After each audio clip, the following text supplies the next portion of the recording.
Today, I want to look at some common mistakes in the designs, even if you have purchased maybe a bunch of templates for your social. Here we have the Canva templates, and Kim Shannon, one of my clients, kindly allowed me to take the templates that she purchased, and I'm going to just play with her designs and show you how to position things better, how to, what sort of font size to choose, and how to judge this, which is the most important thing. An important rule when we are positioning anything on the page is to make sure that the elements are not too close to the corners, not too close to each other. They're spaced, and especially with the positioning of the photograph, there is a trick I'm going to show you. It's called the rule of thirds for the human eye to perceive the photograph in the best possible way. I want to just start with saying that if you purchased a set of social templates, even if at the first glance they looked really cool and they seemed very nice, it still doesn't guarantee that they're actually created in perfect way from the design point of view. And also you can go, if you don't have any background working with graphics, and we're not talking about drawing, right? If you have never worked with graphics before, you might just not understand a couple of principles and then start making these real rookie mistakes. And these mistakes are kind of costing you, because the idea here is to have something that stops the scroll. Let's have a look at this image here. For example, there's a couple of mistakes here. Also, a very big important thing. So this is Canva. Canva is perfect to work with graphics, right? Especially if you don't have any background in working with graphics. However, understanding what to do and how to do it better, it's so important, like with everything, right?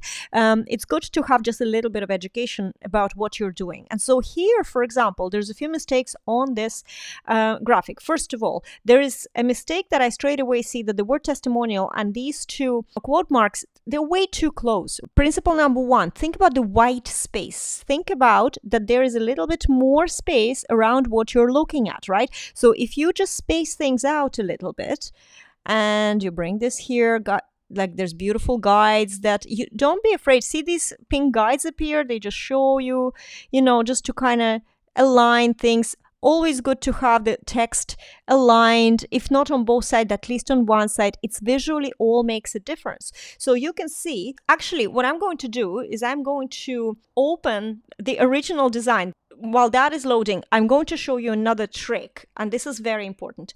When we're working in Canva, usually we have this page, filling the screen, and we're looking at all this thinking, oh yeah, that's a good size, that looks good. And what we're not thinking is that most of us are using our mobile phones to look at Facebook, for example, or any social media.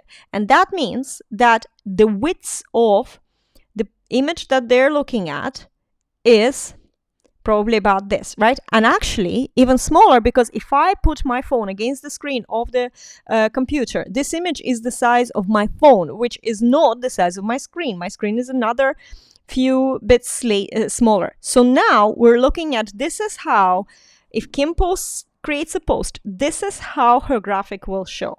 Now, where the problem, we see straight away the problem. Even though I made this bigger, this text looks very, very small. So basically, if I'm scrolling, first of all, this color is very difficult to read in this small font, right? So already we need to fix that. And then it's just too small. It's literally too small. It doesn't stand out to me.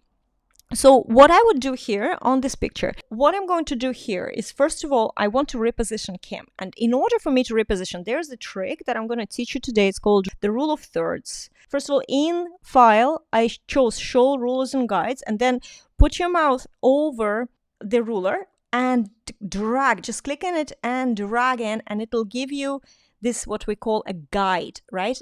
So these guides, you can see here, I already have created it. So if I just go in and I select this page, the guides appeared. But what I did here is I created a grid. I split visually the image into 3 rows and 3 columns. So 2 guides in the middle, right? And just visually. Here's the key. When we want to really please a human eye, then the key focus element, which would be Kim's face, need to be kind of based on either in this corner or where these two lines meet, either here or here. So this picture is not too bad, but I want to make this a little bit bigger because I need to create a bigger font. Maybe I'll make it not bigger as too close to Kim, but maybe we can just drag it like this and make it longer. Then we can put the stars on the bottom. Very good. And then we can make this font a little bit bigger as well. So right now it's 19.7. I also would change the color, as I said.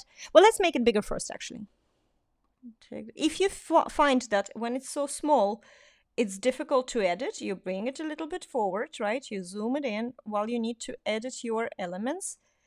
Now, also, notice that there's white space around here, and now I'm going to take the quote marks and also just position them here, right? So there is an even white space around them. They're not crammed into a very corner. So now I have space around that testimonial white background, right?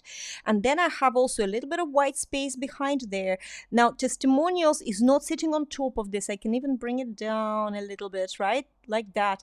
And so now I have this text grouped together, and it all looks more spaced out, which, let's go back to 19% or whatever it was, like small screen. Now it's much easier to read, even though I still personally think that red text or peach color doesn't really work here. Let's just play a little bit with this. We're going to change the colors. I'm gonna go and try and put testimonial word in peach because you don't have to stress so much. And then I suggest that small text like this should always be in black. It's the easiest color to read. And the other secret is that right now I can see that it's all bold, right?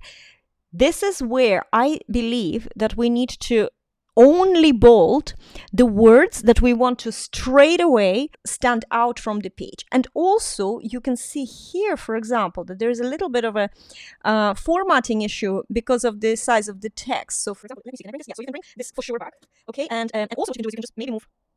Oh, I did this. Okay, so I'll just move it all. Like this. So now you can see that I kind of spaced the text. Again, for me to really decide, do I like this justified formatting, or is it just then looks too weird? Maybe a bit too weird, right? So I'm just going to put formatting this way.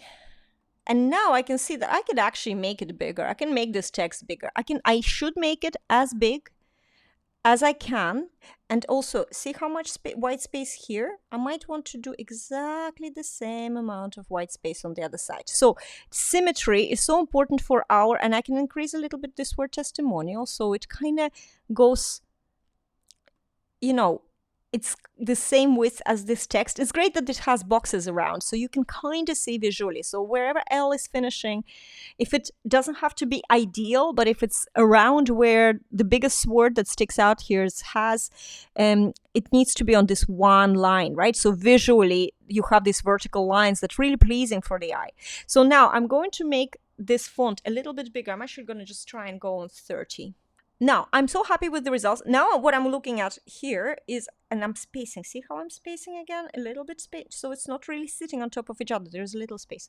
I want to highlight the key word here, right? So the key word is result. Okay.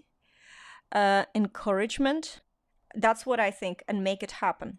So now, I can even, what else can we do? We can space, not the guide.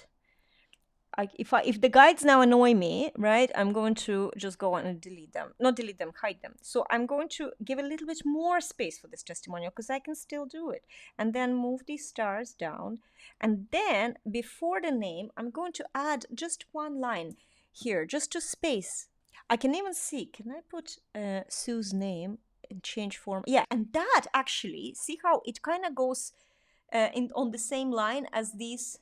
Might even move them. See, just tiny bit. By the way, you can see that it's kind of snaps, right? So what can I do? A trick for me to reposition anything in a way that I want and not allowing Canva to just snap to the next whatever grid it has there. First, click on and start dragging your whatever your element you're dragging, and then I am holding Command key, and I think that Control key on Windows does the same thing. So that's how I can really space this out evenly. So let's have a look. Now, if we go to very small, look how great this looks. I don't have to put any effort into actually looking at what is this testimonial. I'm seeing this as result, encouragement, make it happen. Those are the key words. The rest is fluff in the testimonials. We give each other fluff in testimonials. And one more thing, I would actually move a little bit, Kim, just slightly, just to create again a little bit more white space between, without, I didn't miss anything, right? So let's have a look at this testimonial, right, versus what it was. Do you see how much more visually now this testimonial, especially being so small, it really works?